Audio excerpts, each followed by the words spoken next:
प्रिय दर्शकों नमस्कार। कुंडली अध्ययन के श्रृंखला में आप सभी का स्वागत है। आज की पत्रिका एक 45 वर्षीय महिला की है। इनका प्रश्न लगातार आ रहा था कि हमारे कुंडली का अध्ययन किया जाए, तो चलिए आज की कुंडली का अध्ययन करते हैं। और यह पत्रिका हमें मध्य प्रदेश नरसिंहपुर गांव से आई है। इनका प्रश्न यह है कि हमारा वैवाहिक जीवन बेहद तरीके से बिगड़ चुका है, आखिर क्यों, उसका कारण क्या है। तो आइए इनकी कुंडली पर अध्ययन करते हैं और इनके प्रश्नों का उत्तर इस वीडियो के माध्यम से देते हैं। प्रिय दर्शकों, यदि आप चैनल पर नए हैं तो चैनल को सब्सक्राइब कर दें और नोटिफिकेशन को भी ऑन कर दें। अगर वीडियो पसंद आए तो लाइक और शेयर करना ना भूलें। और यदि आपको इस वीडियो के माध्यम से या आपके मन में ज्योतिष से संबंधित कोई भी प्रश्न हो तो आप हमारे कमेंट बॉक्स में लिख सकते हैं। तो चलिए पत्रिका प्रारंभ करते हैं। उससे पूर्व किसी भी पत्रिका को जब वैवाहिक जीवन से संबंधित बातें हों तो विशेष रूप से ये ध्यान देना चाहिए कि पत्रिका पुरुष की है या महिला की है। पत्रिका चाहे पुरुष की हो चाहे महिला की हो, नियम एक होता है, परंतु यहाँ पर बस ध्यान देने वाली बात ये होती है कि यदि पुरुष की कुंडली हो तो सप्तम भाव के स्वामी का, सप्तम भाव के कारक का व शुक्र का विशेष रूप से विचार करना चाहिए। यदि महिला की हो तब भी सप्तम भाव के स्वामी का, सप्तम भाव के कारक का और तब बृहस्पति का विशेष रूप से ध्यान देना चाहिए। तो चलिए इनकी पत्रिका पर प्रारंभ करते हैं।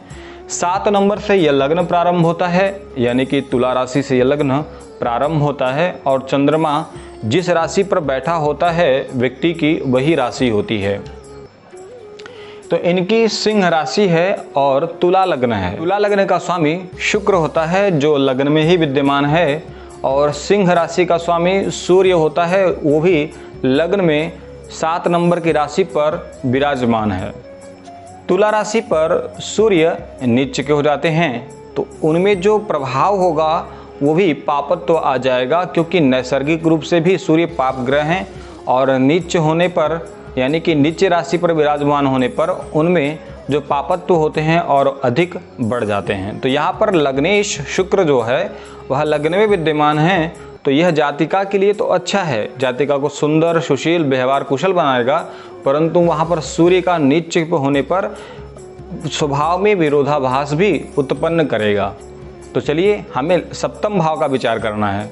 तो सप्तम भाव जहाँ पर आप 1 नंबर देख रहे हैं वहाँ का स्वामी मंगल होता है, और जैसा कि हमने आपको सूत्र बताया था कि सप्तम भाव के स्वामी, सप्तम भाव के कारक और सप्तम भाव से साथ साथ बृहस्पति का विशेष रूप से विचार करना चाहिए जब महिला की कुंडली हो। तो यहाँ पर देखिए बृहस्पति भाग्य स्थान में बैठे हैं।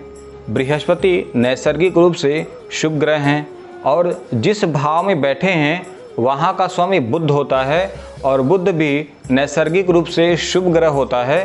तो स्वाभाविक रूप से यह जातिका के जो पति होंगे उनका स्वभाव उत्तम होगा, सुशील होगा, सभी के विषय में सोचने वाले होंगे।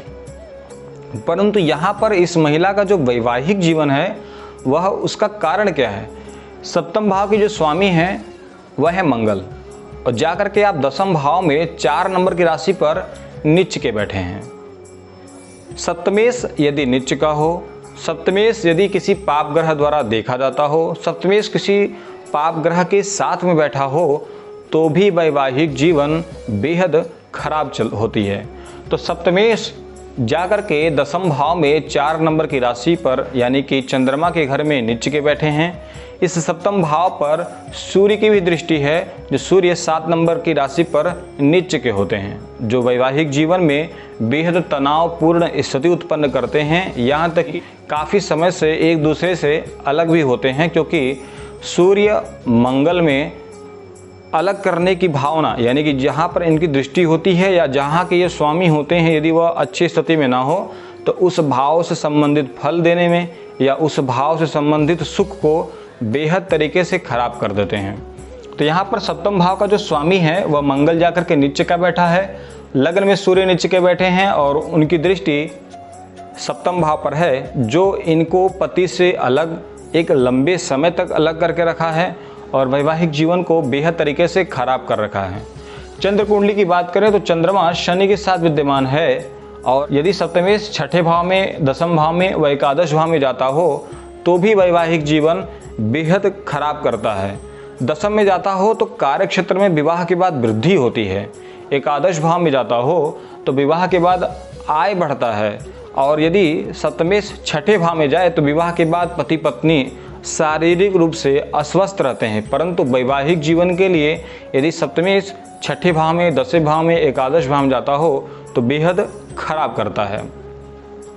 तो ये रही इनकी पत्रिका का अध्ययन, जो सप्तम भाव से संबंधित बहुत अच्छी स्थिति नहीं उत्पन्न कर रहा है। एक शुभ ग्रह की शुक्र की दृष्टि है, परंतु वो भी सूर्य से अस्त है और उसकी दृष्टि सप्तम भाव पर भी विशेष प्रभाव नहीं बना पा रही है, जो दो पाप ग्रहों से विशेष रूप से सप्तम भाव ग्रसित है, जो वैवाहिक जीवन से बेहद तनावपूर्ण जैसी स्थिति उत्पन्न किया। प्रिय दर्शकों, यदि आपने वीडियो के लास्ट तक बने रहे हैं तो वीडियो से संबंधित प्रश्न आप जरूर करें और अपना विचार कमेंट में जरूर दें। आज के लिए इतना ही, मिलते हैं अगले वीडियो में। नमस्कार।